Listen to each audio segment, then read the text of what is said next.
മാധവാ പീതാംബരാ ഞാൻ നിന്നെ ഓർക്കുന്നിതാ. ഹേ മാധവ മധുമാസ ചന്ദ്ര നോവും ഹൃദയം അറിയുന്നില്ലേ. വേനൽ കനവിൽ പെയ്യുന്നില്ലേ. ഹേ മാധവ മധുമാസ ചന്ദ്ര നോവും ഹൃദയം അറിയുന്നില്ലേ.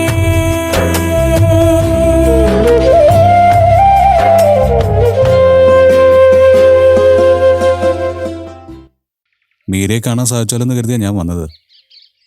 എന്നെ കാണാനോ? അതെന്താ സർ, എന്തെങ്കിലും പ്രശ്നമുണ്ടോ?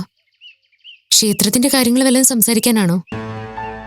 മീരയുടെ മനസ്സിലിപ്പോ ആ ഒരു കാര്യം മാത്രമേ ഉള്ളെന്ന് തോന്നുന്നല്ലോ. സത്യം പറയാലോ, എന്റെ മനസ്സിലിപ്പോ അത് മാത്രമേ ഉള്ളൂ. എങ്ങനെയെങ്കിലും ഭഗവാന്റെ വിഗ്രഹം തിരിച്ചു കിട്ടണം. സത്യത്തിൽ മീര എനിക്കൊരു അത്ഭുതമാണ്. ഞാനോ? അതെന്താ സർ? ഞാൻ ഒരുപാട് പെൺകുട്ടികളെ കണ്ടിട്ടുണ്ട്. പഠിക്കുന്ന സമയത്തും അല്ലാതെയുമായി ഒരുപാട് പെൺകുട്ടികൾ സുഹൃത്തുക്കളുമായിട്ടുണ്ട്. പക്ഷേ അവരിലൊന്നും ഞാൻ മീരയെ പോലെ ഒരു പെൺകുട്ടി കണ്ടിട്ടില്ല. സാറെന്താ എന്നെ കളിയാക്കാണോ? ഏയ്, ഒരിക്കലുമില്ല.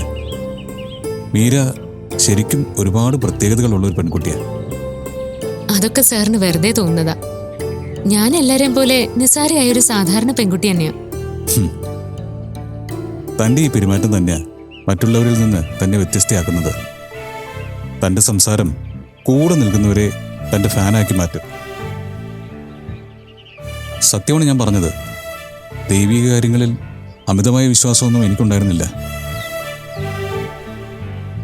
ആൻറ്റിയും അമ്മയും പറയുന്നതനുസരിച്ച് ക്ഷേത്രത്തിലൊക്കെ പോകാറുള്ളത് ഒഴിച്ചാൽ കാര്യമായൊരു ഭക്തനൊന്നും ആയിരുന്നില്ല ഞാൻ. പക്ഷേ ഇപ്പോ എന്താ? മീരയെ പരിചയപ്പെട്ടതിൽ പിന്നെ ഇതിലൊക്കെ വലിയ താല്പര്യം തോന്നുന്നുണ്ട്. മീര ആ വിഗ്രഹത്തിനും ക്ഷേത്രത്തിനും വേണ്ടി ഓടി നടക്കുന്നത് കണ്ടപ്പോൾ സത്യം പറഞ്ഞാൽ എനിക്ക് അത്ഭുതം തോന്നി. എന്തിനു പറയാൻ, രാവിലെ ഉറക്കം എണീക്കാൻ മടിയുള്ള എന്നെ വെളുപ്പിനെ ഉണർത്തി ഈ അമ്പലവാതിക്കൽ കൊണ്ടുവന്നത് പോലും മീരയെ. അയ്യോ, അതിന് ഞാൻ എന്താ ചെയ്തേ? ഭക്തിയല്ലാതെ മറ്റൊന്നും എന്റെ മനസ്സിലില്ല. ഭഗവാനും പ്രാർത്ഥനയും ക്ഷേത്രമൊക്കെ തന്നെയാ എനിക്ക് ഏറ്റവും പ്രധാനപ്പെട്ടത്. ഇപ്പം എനിക്കും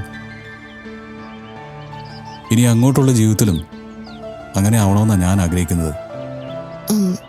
സാർ പറയുന്നത് എനിക്ക് മനസ്സിലാവുന്നില്ല. വളച്ചു കിട്ടാത്ത കാര്യം പറയാം. എനിക്ക് മീര ഇഷ്ടമാണ്.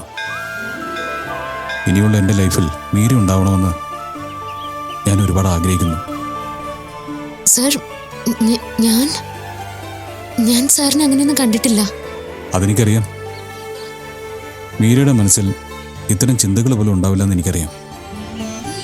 സാർ വിചാരിക്കുന്ന പോലെയുള്ള പെൺകുട്ടി അല്ല ഞാൻ. ശരിയാണ്. അതാണ് ഞാൻ മീരയെ ഇഷ്ടപ്പെടാനുള്ള കാര്യവും. മീരയുടെ ആഗ്രഹങ്ങളും സ്വപ്നങ്ങളും ഒക്കെ എനിക്കറിയാം. മീര ഇപ്പോൾ ഏറ്റവും കൂടുതൽ ആഗ്രഹിക്കുന്നത് ആ കുടുംബക്ഷേത്രമല്ലേ? അതെന്നും മീരയുടേതായിരിക്കും. അത് മാത്രമല്ല, മീരയുടെ എന്താഗ്രഹത്തിനും ഒപ്പം ഞാൻ ഉണ്ടാവുകയും ചെയ്യും. അതൊന്നുമല്ല സർ. എൻ്റെ ജീവിതത്തിലെ എല്ലാ പ്രധാന തീരുമാനങ്ങളും എൻ്റെ അച്ഛനാണ് എടുക്കുന്നത്. അതാ എൻ്റെ ഇഷ്ടം.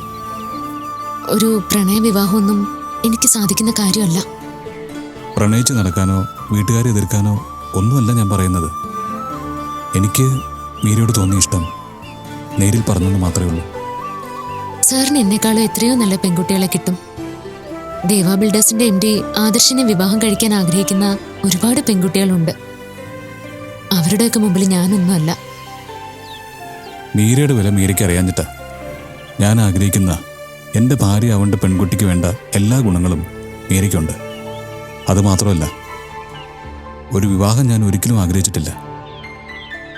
അമ്മയും ആൻറ്റിയും പലതവണ നിർബന്ധിച്ചിട്ടും ഒഴിഞ്ഞു മാറിയതാണ് ഞാൻ. എനിക്ക് മീരയെ കണ്ടതു മുതൽ ഒരു വിവാഹം, കുടുംബം എല്ലാം വേണമെന്ന് തോന്നി തുടങ്ങി. അതുകൊണ്ടുകൂടിയാണ് ഞാൻ കുട്ടിയോട് നേരിട്ട് പറഞ്ഞത്. എന്താ പറയണ്ടെന്ന് എനിക്കറിയില്ല. പെട്ടെന്നൊരു തീരുമാനം പറയണമെന്നില്ല. നന്നായിട്ട് ആലോചിച്ചിട്ട് മറുപടി പറഞ്ഞാൽ മതി. പിന്നെ ഒരു തീരുമാനം എടുക്കുന്നതിന് മുമ്പ് ഒന്ന് ആലോചിക്കണം. മീര വിശ്വസിക്കുന്ന ഭഗവാനാണ് നമ്മളെ തമ്മിൽ കൂട്ടിച്ചേർക്കുന്നത്. ഓഫീസിൽ നിന്ന് പോയ ശേഷവും മീരയെ എൻ്റെ അടുത്ത് എത്തിച്ചതും ആ ഭഗവാനാണ്. ഇന്ന് മീരയുടെ ഏറ്റവും വലിയ സ്വപ്നമായ കുടുംബക്ഷേത്രത്തിനും നമ്മൾ തുല്യ പങ്കാളികളാണ്. അതിൻ്റെയൊക്കെ അർത്ഥം എന്താ? നമ്മൾ ഒന്നിക്കണമെന്ന് ആ ഭഗവാനും ആഗ്രഹിക്കുന്നതല്ലേ? സാറ് പറയുന്നൊക്കെ എനിക്ക് മനസ്സിലായി. പക്ഷേ പറഞ്ഞില്ല മീരെ, ധൃതി വേണ്ട. നന്നായി ആലോചിച്ചിട്ട് മതി. ഞാൻ വെയിറ്റ് ചെയ്തോളാം. ശരി, എങ്കിൽ ഞാൻ പോട്ടെ. മറുപടി അനുകൂലമാകാൻ പ്രാർത്ഥിക്കാം.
നാൾ മുതൽ ഞാൻ ആ വിഗ്രഹം സ്വപ്നം കാണാൻ തുടങ്ങിയതാ.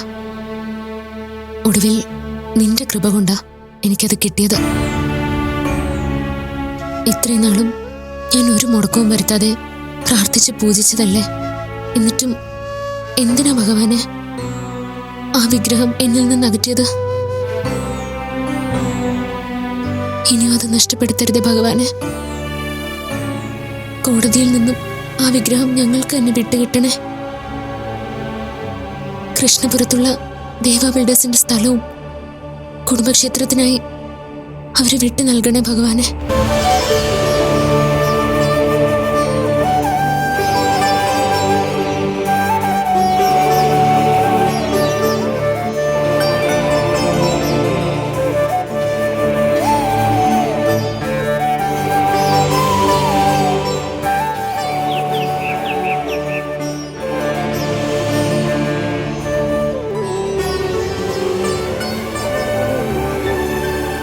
മാധവി, തിരക്കിലാണോ? അല്ല സുഭദ്രേച്ചി, പറഞ്ഞോളൂ.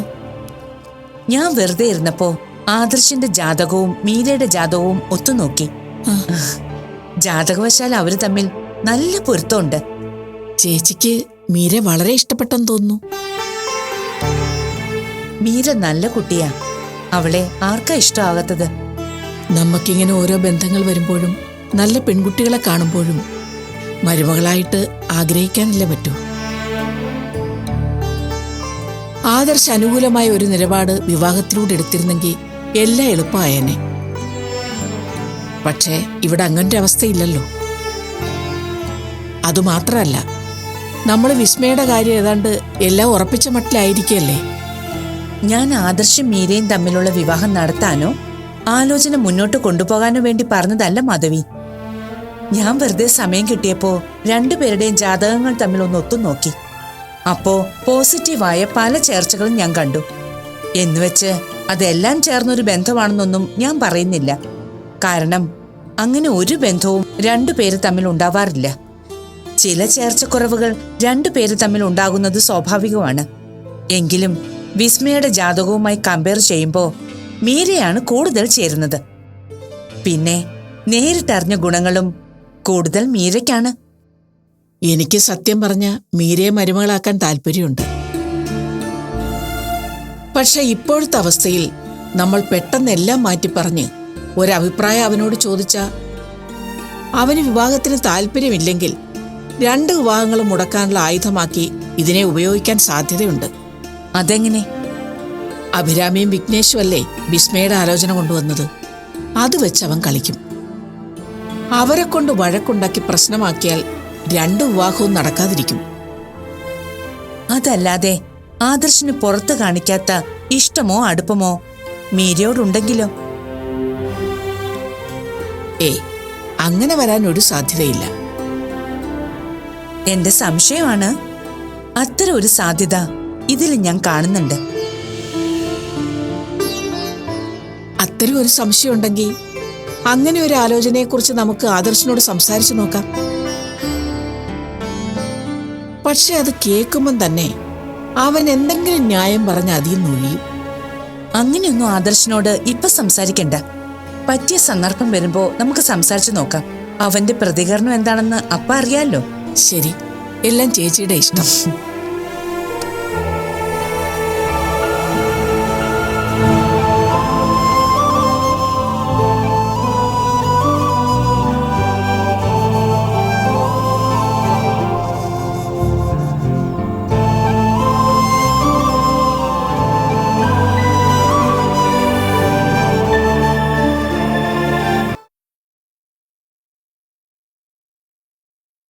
വിശാലേ, വിശാലേ.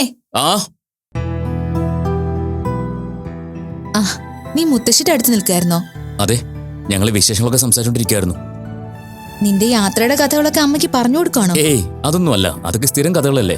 പിന്നെ എന്റെ കാര്യങ്ങളൊക്കെ മുത്തശ്ശി കൃത്യമായിട്ട് എന്റെ ചാനലിൽ കൂടി കാണുന്നുണ്ട്. അതുകൊണ്ട് ഞാനൊന്നും പ്രത്യേകിച്ച് പറയേണ്ട കാര്യമൊന്നുമില്ലമ്മേ. ഞങ്ങൾ ഇവിടുത്തെ കാര്യങ്ങൾ സംസാരിച്ചിരിക്കുകയായിരുന്നു. ഇവിടെ സംഭവബഹുലമായ കാര്യങ്ങളൊക്കെയല്ലേ നടക്കുന്നത്. വിഗ്രഹവും ക്ഷേത്രവും കോടതിയും കേസും മോഷണവും ആകെ ജഗപുകയല്ലേ.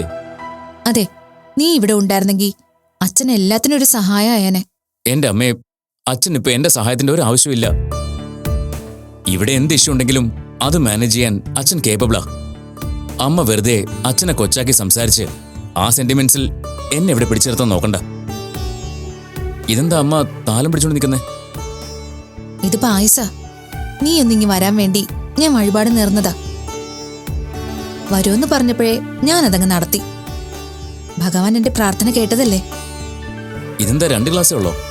ഞങ്ങളൊക്കെ കഴിച്ചു. ഊര് തണ്ടി നടക്കുന്നത് നീയും നിന്റെ അനിയത്തിയല്ലേ. ഇത് നിങ്ങൾക്കുള്ളതാ. ഞാൻ എവിടെ പോയാലും വൈകുന്നേരം ആവുമ്പോ തിരിച്ച് വീട്ടിൽ കയറും. വിശാലേട്ടൻ അങ്ങനെ അല്ലല്ലോ. ഓ, എല്ലാവരും കൂടി വളഞ്ഞിട്ട് ആക്രമിക്കാനുള്ള പരിപാടിയാണല്ലേ. എപ്പോ വീട്ടിൽ വന്നാലും ഒരേ കാര്യം തന്നെ എന്നോട് പറയുന്നതിൽ നിങ്ങൾക്ക് ബോറടിക്കുന്നില്ലെങ്കിലും എനിക്ക് ബോറടിക്കുന്നുണ്ട്. എന്നാലേ ആ ബോറടി മാറ്റാൻ നീ പായസം എടുത്ത് കുടിക്ക്. എടുക്കും.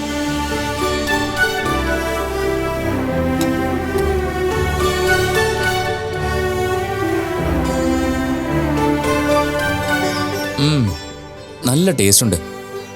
ഇതുപോലുള്ള നല്ല ടേസ്റ്റ് ഉള്ളതൊക്കെ കഴിക്കണമെങ്കിലേ വീട്ടിൽ നിൽക്കണം. അല്ല, അമ്മ പിന്നെയും തുടങ്ങുവാണോ? അത് ചേട്ടൻ പോകുന്നവരെ പ്രതീക്ഷിക്കാം.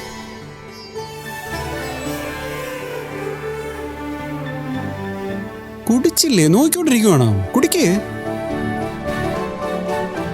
മനോജേട്ടൻ അകത്തിരുന്ന് എന്തെടുക്കായിരുന്നു? കുറെ നേരം ആയല്ലോ എന്തൊക്കെയോ തേടലും കുത്തിക്കുറിക്കലും ഒക്കെ. ഞാൻ തറവാട്ടിലെ ബന്ധുക്കളുടെയൊക്കെ ഡീറ്റെയിൽസ് തപ്പിയെടുക്കാൻ ശ്രമിക്കുകയായിരുന്നു. അച്ഛാ, അത്യാവശ്യം കോണ്ടാക്ട്സ് ഒക്കെ ഇവള് പറഞ്ഞിട്ട് ഞാൻ നെറ്റിൽ നിന്ന് എടുത്തിട്ടുണ്ട്. ആണോ? ആ കോണ്ടാക്ട്സ് വെച്ച് ബാക്കിയുള്ളവരൊക്കെ നമുക്ക് കോണ്ടാക്ട് ചെയ്ത് നോക്കാം. ഭൂരിപക്ഷം പേരും ഇപ്പൊ വിദേശത്താ. ഞങ്ങളുടെ പ്രായത്തിലുള്ളവരൊക്കെ സ്റ്റുഡൻസ് വിസയിൽ കയറിപ്പോയി അവിടെ ഒരു ജോലിയൊക്കെ സെറ്റായി കഴിയുമ്പോൾ അച്ഛനെ അമ്മയും സഹോദരങ്ങളെയൊക്കെ അവിടേക്ക് കൊണ്ടുപോകാൻ പതിവ്. നാട്ടിൽ നിന്നിട്ട് രക്ഷയില്ലാന്ന് തോന്നിയിട്ട് നാട് വിടുന്നതായിരിക്കും.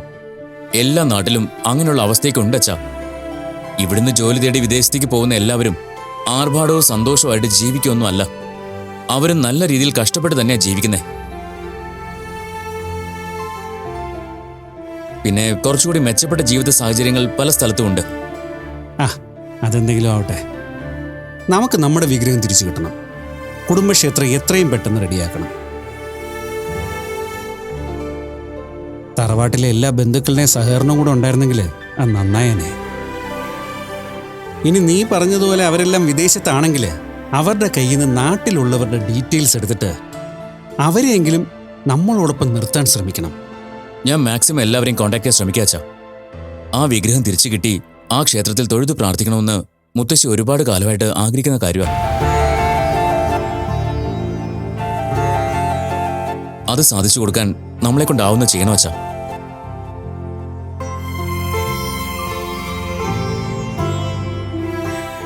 ഇല്ല ഇല്ല, ഞാൻ എൻ്റെ ഒരു അഭിപ്രായം പറഞ്ഞു എന്നേ ഉള്ളൂ. അതെ, നിങ്ങൾ പറഞ്ഞതുപോലെ വല്ല അനാഥാലയത്തിലും കൊടുക്കാനുള്ള വഴി നോക്കാം. അതെ, ശരി.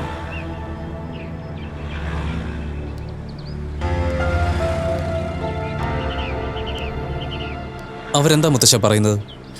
അവരൊക്കെ തകർന്ന അവസ്ഥയിലാ. നാട്ടിൽ നിന്നും മനു ഇങ്ങോട്ട് വന്നിട്ട് കുറേ വർഷങ്ങളായി. ഇതുവരെ അവൻ തിരിച്ചങ്ങോട്ട് ചെന്നിട്ടില്ല.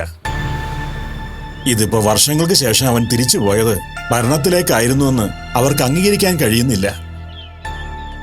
അതിപ്പോ നമുക്കും വിശ്വസിക്കാൻ പറ്റാത്ത കാര്യമായിരുന്നല്ലോ. അതെ, നമുക്ക് മനുവിനോട് കുറച്ചു നാളത്തെ അടുപ്പമല്ലേ ഉള്ളൂ. അവനെ വളർത്തി വലുതാക്കിയ അച്ഛനും അമ്മയ്ക്കും അതുപോലാണോ? മക്കളുടെ മരണം ഉണ്ടാക്കുന്ന വേദന എന്താണെന്ന് അനുഭവിച്ചറിഞ്ഞ ആളാ ഞാൻ. ഈ ലോകം തന്നെ നമ്മൾ വെറുത്തു പോകുന്ന നിമിഷങ്ങളാണത്. മദ്യപിച്ച് ബോധമില്ലാതെ കിടക്കുമ്പോൾ സങ്കടം അറിയില്ല എന്ന് കരുതും. പക്ഷേ നെഞ്ചു പിടയുന്ന വേദനയോടെ വിഷമങ്ങളെല്ലാം വീണ്ടും വീണ്ടും നമ്മളിൽ പിടിമുറുക്കും. ജീവിതത്തിൽ നമ്മൾ അനുഭവിക്കാൻ വിധിച്ചതൊന്നും അനുഭവിക്കാതെ ഈ ലോകം വിട്ടുപോകാൻ ആർക്കും ആവില്ല സൂരജെ. മുത്തശ്ശൻ വെറുതെ ഇനി പഴയതൊന്നും പറഞ്ഞ് ഇമോഷണൽ ആവണ്ട. അതൊക്കെ അങ്ങ് വിട്ടേക്കേ.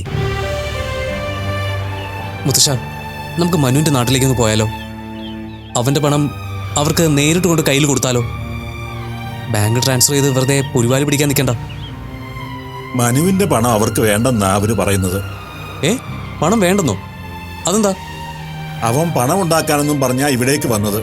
തിരിച്ച് അവനില്ലാതെ ആ പണം കിട്ടിയിട്ട് അവർക്കെന്തിനാന്ന്. അതുകൊണ്ട് അവർക്കത് വേണ്ടാന്ന് പറഞ്ഞു. പിന്നെ അവനെപ്പോലെ ആരെങ്കിലും ഇവിടെ ഉണ്ടെങ്കിൽ അത് അവർക്ക് സംഭാവനയായി കൊടുത്തിട്ട് അച്ഛനമ്മമാരുടെ അടുത്തേക്ക് പറഞ്ഞു വിടാൻ പറഞ്ഞു. അല്ലെങ്കിൽ ഏതെങ്കിലും അനാഥാലയത്തിന് കൊടുത്തേക്കാൻ. അങ്ങനെങ്കിലും മനുവിന്റെ ആത്മാവിന് പുണ്യം കിട്ടട്ടെ എന്നാ അവന്റെ അമ്മ പറഞ്ഞത്. പിന്നെ മനു പണമുണ്ടാക്കിയതൊന്നും നേരായ വഴിക്കായിരിക്കില്ലെന്നും അതിന്റെ ശാപമാവും അവൻ മരിക്കാൻ കാരണമായതെന്നും അതുകൊണ്ട് ആ പണം വീട്ടിൽ ഉപയോഗിച്ചാൽ അതിന്റെ ശാപം അവന്റെ കൂടപ്പിറപ്പുകളെയും ബാധിക്കുമെന്നും അവര് പറഞ്ഞു. മോനെ, മനുവിന്റെ പണം നീ എടുത്തോ. നിന്റെ ഷെയറും മനുവിന്റെ ഷെയറും കുറെ എന്റെയും തരാം. എല്ലാം കൂടി വെച്ച് നിനക്ക് എന്തെങ്കിലും ബിസിനസ് ചെയ്യാൻ പറ്റും. ആരുടെയും മുന്നിൽ ചെന്നൊന്ന് കൈ നീട്ടാതെ സ്വന്തമായി ബിസിനസ് ചെയ്യണമെന്ന് നീ ഒരുപാട് ആഗ്രഹിച്ചതല്ലേ? മുത്തശ്ശ, ആഗ്രഹങ്ങളൊക്കെ ഒരുപാടുണ്ടായിരുന്നു. പക്ഷേ ഇപ്പൊ അതിനൊന്നും പറ്റിയ സാഹചര്യമല്ല ഉള്ളത്. അല്ലെങ്കിൽ തന്നെ ഈ പണം വെച്ച് ഞാൻ ബിസിനസ് ചെയ്താ ഞാൻ ഗതി പിടിക്കുമെന്ന് മുത്തശ്ശന് തോന്നുന്നുണ്ടോ? എന്റെ ഷെയർ മുത്തശ്ശന്റെ കയ്യിൽ തന്നെ ഇരുന്നോട്ടെ. അതാ ഞാൻ ഉദ്ദേശിക്കുന്നത്. എടാ, ഈ വയസ്സാം കാലത്ത് ഈ പണമെല്ലാം വെച്ച് ഞാൻ എന്ത് ചെയ്യാനാ? ഇതിന്റെ എല്ലാം കൂടെ ശാപം എന്റെ തലയിരിക്കണമെന്നോ? ഈശ്വരൻ ഏതൊക്കെ രീതിയിലാ പരീക്ഷിക്കുന്നത്. ഒരാൾ മറ്റൊരാളെ വെറും 1000 രൂപയ്ക്കും 500 രൂപയ്ക്കും വേണ്ടി കൊല്ലാൻ മടിക്കാത്ത കാലവാ. ഇത്രയും നാളും നമ്മൾ ഓടിയത് പണത്തിന് വേണ്ടിയിട്ടാ. അവസാനം അത് കൈ വന്നപ്പോ ആർക്കും വേണ്ട. വർഷങ്ങൾക്ക് മുമ്പ് അമ്മ മുത്തശ്ശന് തരേണ്ടിയിരുന്ന പണത്തിന് വേണ്ടി മുത്തശ്ശൻ എത്ര പ്രാവശ്യം വീട്ടിൽ വന്ന് വഴക്കുണ്ടാക്കിയിട്ടുണ്ട്. ആ പണമെല്ലാം ഇപ്പോ മുത്തശ്ശന്റെ കയ്യിൽ തിരിച്ചു വന്നു എന്നങ്ങ് കരുതിയാൽ മതി. എടാ, ഈ പ്രായത്തിൽ ഈ കാശെല്ലാം ഞാൻ എന്ത് ചെയ്യാനാ? പണം കൊണ്ട് മുത്തശ്ശന് എന്തൊക്കെ ചെയ്യാം. ഒന്നുമില്ലെങ്കിൽ മാർക്കറ്റിൽ ഒരു കടയെടുത്ത് വാടകയ്ക്കെങ്കിലും കൊടുക്കാലോ. അതെന്തായാലും മുത്തശ്ശൻ തന്നെ അങ്ങ് തീരുമാനിച്ചു. എടാ, ബിസിനസ് ഒന്നും തുടങ്ങാൻ പറ്റിയ പ്രായമല്ല എന്റേത്. മുത്തശ്ശ, ബിസിനസ് തുടങ്ങാൻ അങ്ങനെ പ്രത്യേകിച്ച് പ്രായമൊന്നുമില്ല. മനസ്സാണ് വേണ്ടത്. എത്രയോ ആളുകൾ 60ഉം 70ഉം വയസ്സിലൊക്കെ വമ്പം ബിസിനസ് ചെയ്ത് വിജയിപ്പിച്ചിരിക്കുന്നു. എനിക്കിനി അതൊന്നും വയ്യ മോനെ. അതൊക്കെ നിന്റെ പ്രായത്തിൽ ചെയ്യേണ്ട കാര്യങ്ങളാ. ഞാനൊക്കെ ഇനിയും പണത്തിന്റെ പിന്നാലെ എന്തിനു വേണ്ടിയാ ഓടുന്നത്? എനിക്കിനി ചെയ്യാൻ ഒരു കാര്യമേ ഉള്ളൂ, സമാധാനത്തോടെ മരിക്കുക. അധികം കിടക്കാതെ ആരെയും ബുദ്ധിമുട്ടിക്കാതെ അനായാസമായി ഈ ലോകത്ത് നിന്ന് യാത്രയാവുക. അതിന് 1 രൂപ പോലും യാത്രാ ചെലവും ഇല്ല. ടിക്കറ്റും ബുക്കിങ്ങും ഒന്നും വേണ്ട. വെറുതെ കയ്യും വീശി അങ്ങ് പോവാം. മുത്തശ്ശൻ ഈ ഇടയായിട്ട് ഈ സംസാരം ഇത്തിരി കൂടുന്നുണ്ട്. ഇനി അധികം വേണ്ട, നിർത്തിക്കോ. വെറുതെ മനുഷ്യനെ വിഷമിപ്പിക്കാനായിട്ട്. സൂരജ്, ഞാൻ ഈ പണമെല്ലാം ഇപ്പൊ സൂക്ഷിച്ചോളാം. കുറച്ച് ദിവസം കഴിയുമ്പോ നിന്റെ മനസ്സിൽ മാറ്റം ഉണ്ടാവും. അപ്പൊ നീ പറഞ്ഞാ മതി. അന്ന് ഞാൻ എല്ലാം തിരിച്ചു തരാം. ശരി, അത് മുത്തശ്ശന്റെ ഇഷ്ടം പോലെ. എന്നാ ഞാൻ പോട്ടേടാ. അല്ല മോൻ എങ്ങോട്ടാ? ഞാൻ വീട്ടിലേക്ക് മുത്തച്ഛ. ആ, മഴയൊക്കെ ഉണ്ട്, തോർന്നിട്ട് പോയാ മതി. ആ ശരി എന്നാ. ആ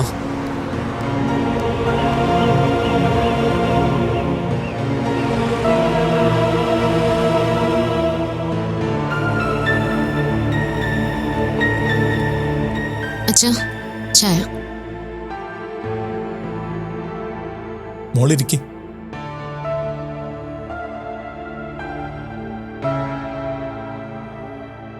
ഞാൻ മോളോടൊരു കാര്യം പറയണമെന്ന് ഓർത്തിരിക്കുകയായിരുന്നു. എന്താ അച്ഛാ? മാധവി മാഡം മോളോട് ജോലിക്ക് തിരിച്ചു കയറുന്ന കാര്യം പറഞ്ഞതല്ലേ? ഇനിയും വെച്ച് താമസിപ്പിക്കാതെ ജോലിക്ക് കയറുന്നതല്ലേ നല്ലത്?